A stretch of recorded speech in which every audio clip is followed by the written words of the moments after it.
बेटा 40 डिग्री की तपती धूप में निर्माण स्थल पर सीमेंट ढो रहा था। पिता सूट पहने अरबों की संपत्ति संभाल रहे थे। इस समय सचिव दौड़कर उनके पास आया और उन्हें बताया कि उनका खोया हुआ बेटा मिल गया है, जो अब उनके कंस्ट्रक्शन साइट पर काम कर रहा है। ये सुनकर चेयरमैन का दिल खुशी से धड़क उठा। जैसे ही वह अपने खोए हुए बेटे को खोजने जा रहा था, सेक्रेटरी ने उसे चेतावनी देकर रोक दिया। जांच के बाद पता चला कि उस व्यक्ति पर अपने बेटे के चरित्र का परीक्षण करने के लिए बकाया कर्ज था। चेयरमैन ने मजदूर की वर्दी पहन ली और साइट पर पहुंचे। अचानक उन्होंने देखा कि उनका बेटा तपती धूप में अथक परिश्रम करते देख वह अपने बेटे की ओर अस्थिर रूप से चला। बेटा परिचित चेहरा देखकर उसे तुरंत पहचान नहीं पाया, जब तक कि चेयरमैन ने बचपन की एक तस्वीर नहीं निकाली। तभी बेटे को एहसास हुआ कि उसके सामने झुर्रीदार आदमी उसके लंबे समय से खोए हुए पिता। वह अविश्वास से भर गया। फिर उसके पिता ने उसे कसकर गले लगा लिया। जल्द ही चेयरमैन अपने बेटे के पीछे घर वापस आ गया और उसने अपने बेटे से पिछले वर्षों के बारे में पूछा। बेटा मुस्कुराया और कहा कि यह समझाने के लिए बहुत जटिल है। फिर उसने पूछा कि उसके पिता कैसे हैं। चेयरमैन ने झूठ बोला कि उन्होंने वर्षों तक उसे खोजने में अपनी सारी बचत खर्च कर दी थी। अपने बेटे के चरित्र को और परखने के लिए चेयरमैन ने सुझाव दिया कि रिटायरमेंट और देखभाल के लिए अपने बेटे पर निर्भर रहे। अप्रत्याशित रूप से बेटा चिंतित दिखाई दिया। उसने कहा कि वह भी आर्थिक रूप से ठीक नहीं है। यह देखकर चेयरमैन को लगा कि उनका बेटा उन्हें नीची निगाह से देख रहा है। लेकिन अगले दिन वह व्यक्ति अपने पिता के साथ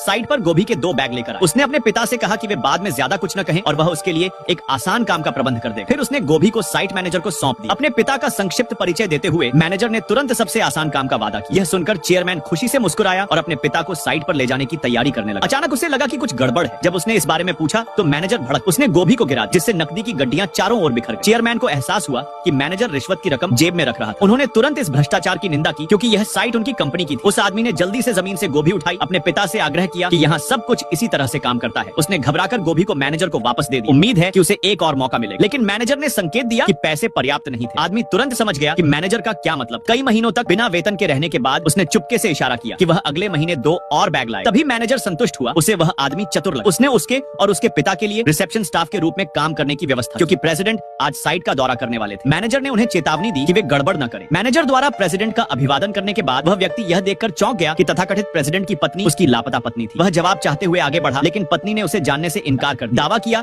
कि वह प्रेसिडेंट की पत्नी है। उसे इतना निर्दयी देखकर आदमी ने तुरंत उसे बताया कि उनकी बेटी गंभीर रूप से बीमार है। यह सुनकर पत्नी को एक पल के लिए दया आ गई, लेकिन तभी प्रेसिडेंट अचानक प्रकट हुए, अपने अतीत के उजागर होने से डरते हुए। महिला ने दावा किया कि वह आदमी परेशानी पैदा करने वाला एक कर्मचारी था। यह सुनकर कि कोई वेतन मांग रहा है, प्रेसिडेंट ने गुस्से से प्रबंधक को घूरा। फिर पूछा कि वेतन कौन मांग रहा है। वह आदमी जल्दी से आगे बढ़ा और बताया कि उसकी बेटी गंभीर रूप से बीमार और उसे इलाज के लिए बड़ी रकम की जरूरत। उसे 6 महीने से वेतन नहीं मिला था, जिससे उसके पास कोई विकल्प नहीं बचा था। अप्रत्याशित रूप से प्रेसिडेंट ने मदद करने से इनकार कर दिया। इसके बजाय उसने उस आदमी को लात मारकर बाहर निकाल दिया।